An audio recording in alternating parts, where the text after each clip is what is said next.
Hi, my name is Carlos Alcantar, and I'm a current senior at Buena High School.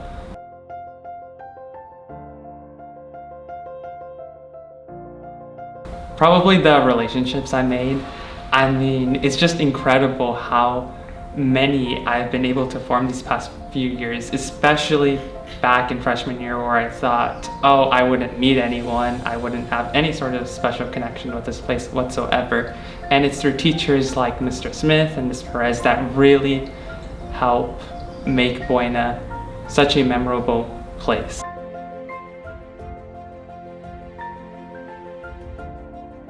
Through teachers like Ms. Perez that have been able to not only encourage the best out of me academically, but also personally. She's been with me through emotional breakdowns or some of my happiest moments, and staying after school with me or consistently being allowed to eat lunch in her room has just made little old freshman me so happy, just knowing that I have someone like her always by my side, willing to vouch for me or give me that support I need, especially in moments like the pandemic where everything just seems so bleak.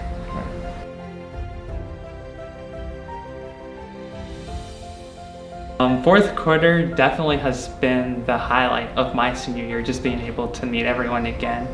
So during quarantine, I think what kept me alive was just, again, talking to my teachers and my friends.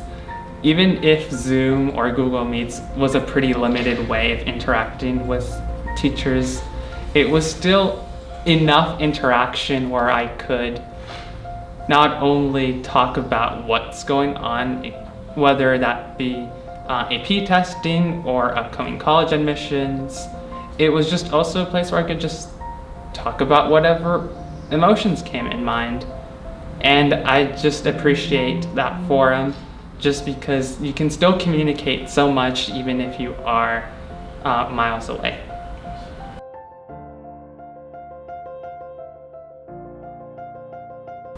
Obviously during the pandemic there are many lows in my life where one, for example, I couldn't do Science League anymore, unfortunately, but around this time I got that letter from the USCIS, and it said that congratulations, you have your appointment to get your citizenship certificate.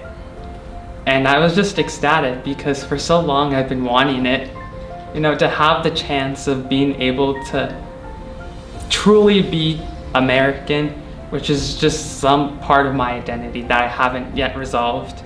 And when I read that letter, because when you get your citizenship packet, you get a letter from the president saying, oh, congrats, you're an American. It made me tear up because, during US history, when I was studying US history, I could not relate to any of what was being said. I didn't feel like it was part of my history, nor could I relate to history from my own home country because I hardly knew it and I didn't live there.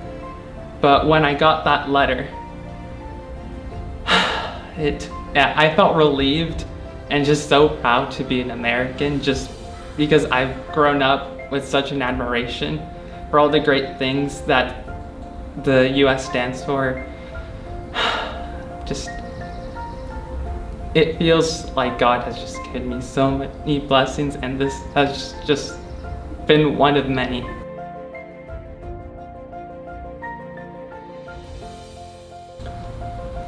Autism for me has been in many ways both a blessing and a curse. In freshman year, I hated the idea of having it because I always felt it was some sort of drawback, some sort of burden I had to carry that no one else had really that I could fully relate to. Whereas everyone else in the room had their friends and were working together on assignments, I felt alone. And it was especially in English class where I felt that this feeling was most prevalent in, just because you'd have the teacher allowing students to work on an assignment by themselves, and I would just sit there alone wanting so desperately to talk to someone, but it seems everyone else had their own friends and just didn't want to look for anyone more, especially not the weird kid who wouldn't look you in the eye or just have strange stuttering.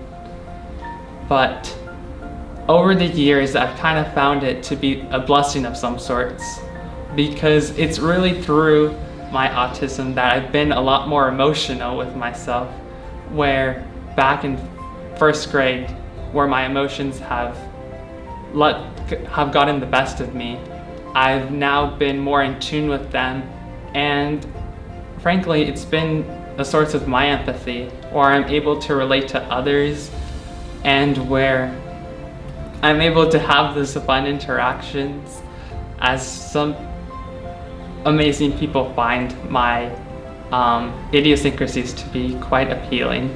So it's definitely been a strange journey, but a welcome one as of right now. And I'm sure there will be many, many more experiences to be had. And I'm so glad to be autistic, because it allows me to see the world in ways no one else really can.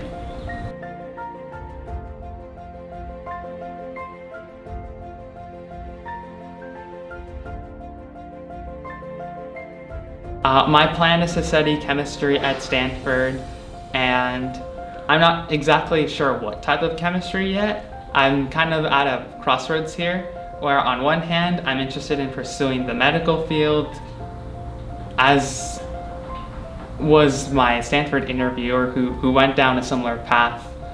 And on the other hand, I could see myself as a researcher in chemistry, having a PhD right now. It really just depends what type of experiences I have at Stanford.